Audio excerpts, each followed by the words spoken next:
విజయవాడ ఇంద్రకీలాద్రిలో దసరా వేడుకలు ఘనంగా జరుగుతున్న సంగతి అందరికీ తెలుసు కదా. ఈ వేడుకల్లో భాగంగా మూడో రోజు అయిన నేడు అమ్మవారు అన్నపూర్ణాదేవి అలంకారంలో భక్తులకు దర్శనమిస్తున్నారు. అన్నపూర్ణాదేవి అంటేనే అన్నం ప్రసాదించే దేవి.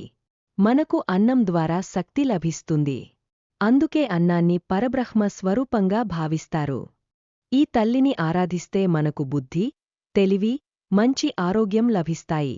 అంతేకాదు ఈమె అక్షయపాత్రతో మన ఇంటికి సుఖ, శాంతులు చేకూరుస్తారు. అన్నపూర్ణాదేవి అవతారం ఎంతో విశేషమైనది.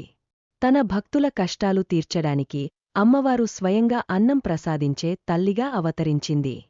అమ్మవారి అనుగ్రహం మీపై ఎల్లప్పుడూ ఉండాలని మనస్ఫూర్తిగా కోరుకుందాం. మా వీడియో నచ్చినట్లయితే లైక్ చేయండి, షేర్ చేయండి, సబ్స్క్రైబ్ చేయండి. జై అన్నపూర్ణాదేవి.